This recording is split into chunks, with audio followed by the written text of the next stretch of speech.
ज्योतिष संबंधी जानकारी हेतु आप हमारे YouTube चैनल जीवन दर्पण को सब्सक्राइब करें और नए वीडियो से अपडेट रहने के लिए घंटी के बटन को जरूर दबाएं। चाहेंगे 84 लाख योनियों में हम आप क्या है, जरायुज हैं। क्या है? जरायुज है। सबसे पहले किस योनि में जीव जाता है? अंडज। अंडज की व्यवस्था क्या है? जो अंडे से उत्पन्न होते हैं, जो अंडे से उत्पन्न होते। जैसे गाड़ियों में हार्स पावर की शक्ति आंकी जाती है, उसी प्रकार से हमारे आपके अंदर अंश, यानी जिसको कला के रूप में करते हैं, वो कला का आकलन किया जाता है। कला के आधार पर हमारी आपकी क्षमता देखी जाती है। हम आप कितने कला के, जो जू इत्यादि पैदा होते हैं हमारे आपके शरीर में, जू भी है ना, तो जू में कोई मतलब नहीं होता। उनकी मानसिकता नहीं कि हमको इधर चलना है, इधर चलना है, इधर चलना है। पैदा हुए मन के साथ में पैदा होते हैं, मन के साथ में खत्म होते हैं। उनकी हार्स पावर केवल एक अंश की होती है, केवल एक अंश की होती है। आओ, दूसरी हार्स पावर क्या होती है? दूसरी हार्स पावर ये होती है पिंडज, जिनका जन्म पिंड के द्वारा होता है। जैसे आटा हम आप रख देते हैं गोला बना करके, 10-20 दिन में उनमें कीड़े अपने आप निकल आते हैं कि नहीं? इनमें 2 हार्स पावर की, 2 अंश की ताकत होती है। टोयज, टोयज माने जल, पानी ऐसे रख दीजिए। गंगा जल की बात मैं नहीं बोल रहा हूं। पानी ऐसे सामान्य पानी बोतल में बना करके रख दीजिए, महीने 2 महीने में उसमें कीड़े निकल आए। ये 3 अंश के होते हैं। अब उद्भिज, उद्भिज माने जैसे ये जो 3 अंश के होते हैं ना, इसी 3 अंश में सर्प इत्यादि भी आते हैं, बिच्छू इत्यादि भी आते हैं, पशु पक्षी भी आते हैं, जो मनुष्य के साथ में सहचर भी होते हैं, मनुष्य के साथ में इनका उपयोग किया जाता है। बंदर इत्यादि भी आते हैं। जैसे बंदरों को, तोता को हम आप बोलते हैं ना, राम राम बोलो, सीताराम बोलो, तो हमारी आपकी भाषा बोलने लगता है कि नहीं बोलने लगता है? बंदर को बोलते हैं इधर आओ तो इधर आता है। हाथी को बोलते हैं, माने उसके संकेत सब होते हैं, तो वो मनुष्य जैसे व्यवहार करने लगता है, मनुष्य जैसे व्यवहार करने लगता है। सर्प भी मनुष्य के पास आता जाता रहता है। और जिसको उद्भिज कहते हैं, उद्भिज माने जो जमीन से पैदा होता है। जमीन से कौन पैदा होता है? फूल जमीन से ही होता है ना। गेहूं, धान, मक्का, नीम, आम, केला इत्यादि जमीन से पैदा होता है। इसमें 4 अंश की ताकत होती है, और इनसे जब हमारी आपकी मुक्ति मिलती है तो हम आप जरायुज के रूप में आते हैं। जरायुज कम से कम 5 अंश के रूप में, समझ रहे हैं? इसलिए हमारे आपके अंदर चेतना होती है।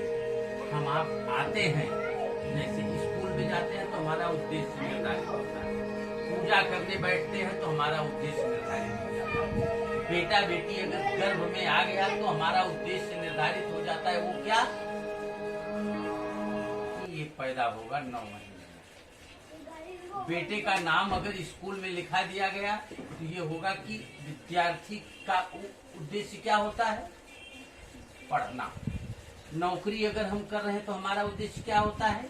अपने कार्य में संलग्न रहना।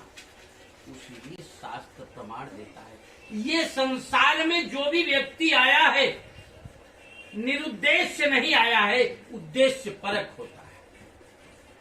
आज हम आपके यहाँ आए हैं तो निरुद्देश्य नहीं आए, हमारा उद्देश्य है कि आप लोगों के यहाँ पूजा कराना। आपका उद्देश्य क्या है? पूजा स्थल पर आप बैठे हो, आपका उद्देश्य है कि पूजा करना। शास्त्र इसको प्रमाणित कैसे करता है कि धर्मार्थ काम मोक्षाणाम, धर्मार्थ काम मोक्षाणाम यस्यै कोपि निविद्यते अजा गलस तमस्यैव तस्य जन्म निरर्थकम्। जिस मनुष्य के जीवन में धर्म, अर्थ, काम और मोक्ष, कितने पॉइंट हुए? कितने पॉइंट? ये 4 पॉइंट प्राप्त करने की अभिलाषा न हो, उस मनुष्य का जीवन बकरी के तीसरे स्तन के समान व्यर्थ माना जाता है। समझ में आता गई? बकरी तो आप लोगों ने देखा ही होगा ना, बकरी के तीसरे स्तन को नहीं देखा होगा। बकरी के पास जो 2 स्तन होते हैं वो पीछे वाले पैर के आगे होते हैं ना, उन दोनों स्तनों से तो दूध निकलता ही, और तीसरा स्तन आगे वाले पैर के आगे होता है, वो सब नहीं देख पाते। बकरी की ही उपमा क्यों दी है?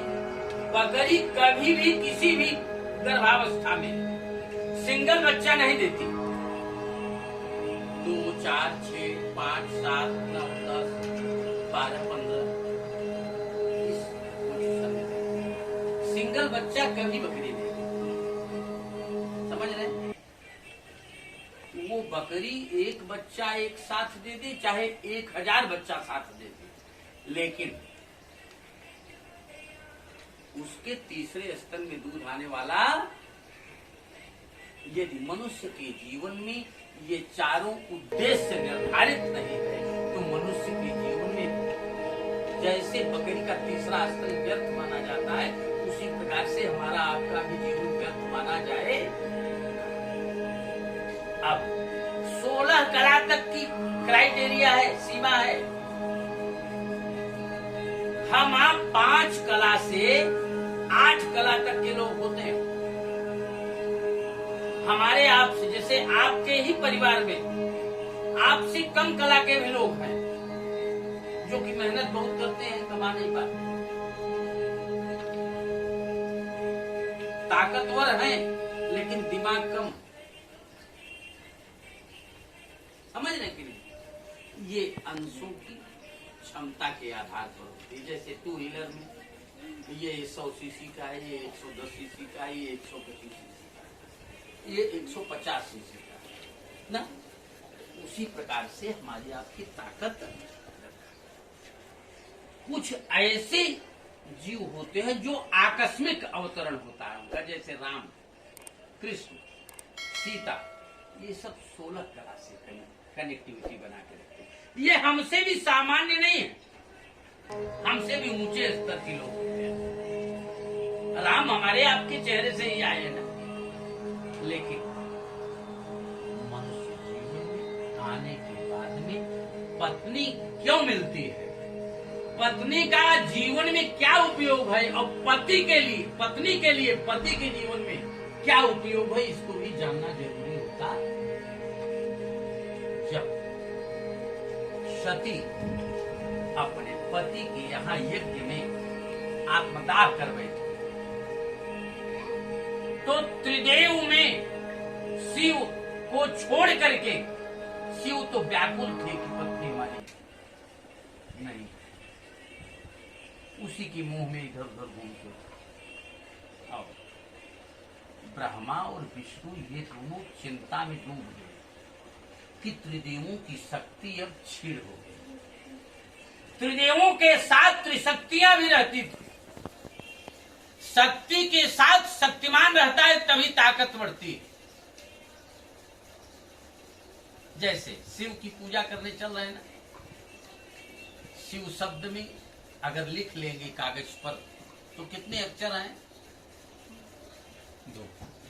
दो अक्षर। कौन कौन से? अगर स्वर और व्यंजन माना जाएगा तो स्वर में ई का मात्रा, ई का मात्रा को अगर अलग से निकाल करके रख देंगे तो क्या बचेगा? 100।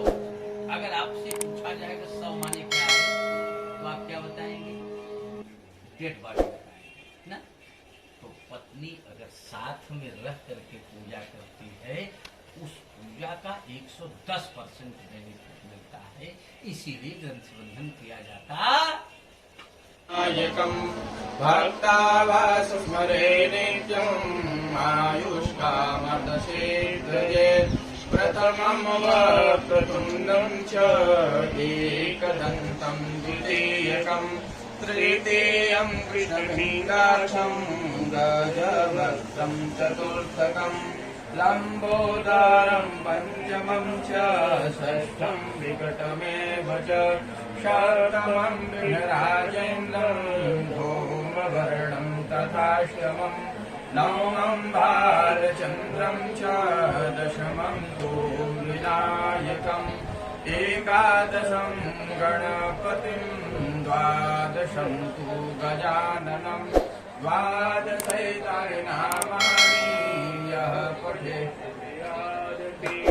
विद्यारम्भे यः पठे श्रीवसन्